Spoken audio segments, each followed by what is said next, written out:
Hi guys, here we are at Hemus 2022. Again, we're on the second day, and we're actually here with a gentleman called Volker Brands, who is the regional sales manager of Narda Safety Solutions. It's their very first time at Hemus this year, so we're really looking forward to hearing a little bit about what their solution does. And their solution is called Signal Shark. And this is the equipment here. Volker, what does it do? So this is a combination of a receiver for radio signals coming over the air. This is connected with an optical, so we call it Signal Shark because it's looking into the signals, not sharply. And we use the name Shark because Shark has more than 6 senses, so more senses than humans have. Okay. So it actually can feel electromagnetic fields, because it can listen to the heartbeat of animals, and by that it's a good predator. You can sense these animals and eat them. Okay. So that was the idea and the link to the signals over the air, which we as humans cannot smell, neither taste or detect. This is connected with the ADFA automatic direction finding antenna. And out of this combination, we can get both. We can get a signal detected. We can get a signal directed, so from which direction it's coming, and ultimately a bearing line can be put on a map.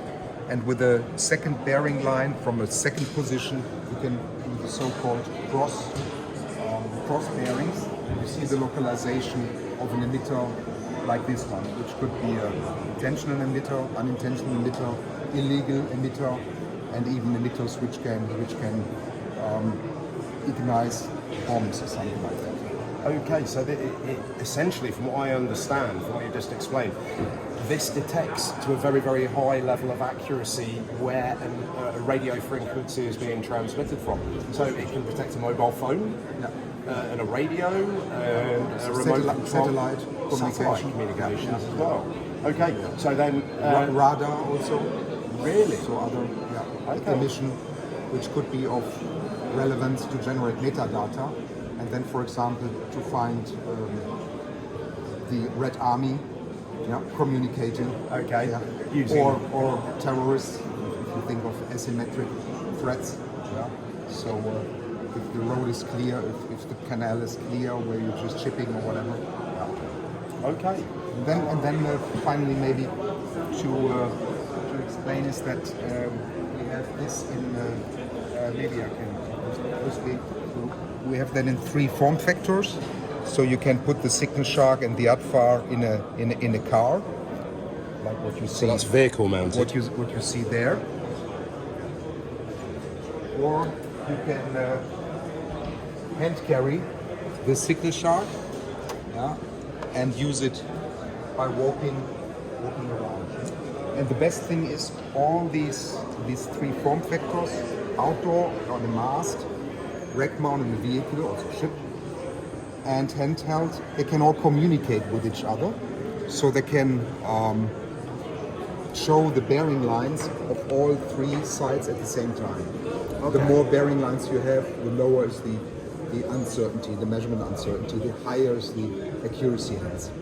So I'm very interested in the soldier mounted, the unmounted soldier over there. What kind of range of detection does that particular operator get by using it? That always depends on the strength of the signal you're sending. Of course, the gain of the antenna and the receiver sensitivity. Okay. But explain with other words.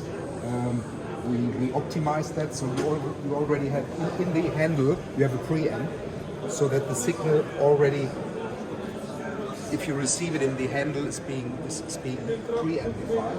Okay. So that also this cable has not a negative effect in terms of getting distortive signals or attenuating the signal. So you have already strong signal right from the handle, and then the Signal Shark with its very high dynamic and high sensitivity input range. That means, technically speaking, a low intrinsic intermodulations. IP2, IP3, second order, third order harmonics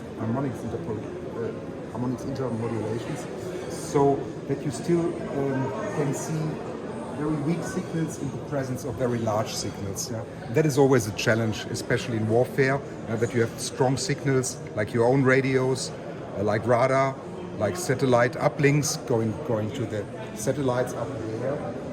That you want to see very little signals which are at critical frequency ranges, where typically the Red Armies or terrorists are using in a special band, so that you still can see and identify it and locate it. So you have almost like a special spectrum to identify those particular communications, nefarious communications. Very, very interesting. Plus, maybe on that, what we also can do, we have a couple of partners which are taking this demodulated signal, which is called IQ data, which is digital demodulation, and as we have a quad-core Windows 11 user interface system here, these quad-cores still allows to have third-party demodulation and decoding software. So you can do signal classifications. Wow. For example, if you are on a ship, on a vessel, and you approach the ship, and then the security guys see an emission and decode the emission and see, for example, that somebody is starting a communication with a satellite phone, maybe a Turaya satellite phone. Yeah? Then you can already get from this metadata information that this guy is maybe now calling his headquarters and is asking, getting approached by petrol. What should I do? Yeah. So you get a radio ID tagging, yeah, and have metadata about the person you are approaching or the vessel which is approaching you. I understand. And have better situational awareness hence. That's very interesting. So what kind of, obviously we have military applications for this, that's detailed very well there. What kind of environments would you use this in say, Western Europe? Would it be for the protection of head of state, or is it security forces? Actually, the reason why we came to that exhibition was the parallel seminar running about Horizon 2020, a European-funded project. And Narda, together with its partner Decodio, is partnering in the Nestor project. And the Nestor project, as the abbreviation is explained here, is an enhanced pre-frontier intelligence picture to safeguard the European borders. Yeah? So this is a semi-civil application, but borders will be protected in peace times, of course also in war times, and the mechanics and the applications and the functions are of course quite similar. Wow. Well, it's been very, very interesting to talk to you, and I think we need to probably come back and speak to you in a couple of years' time, hopefully, when the Nestor project's really off. But thank you very much for coming and allowing us to speak to you today. And hope you enjoy the rest of your stay in Bulgaria. Same too. Thank you very much. Thank you.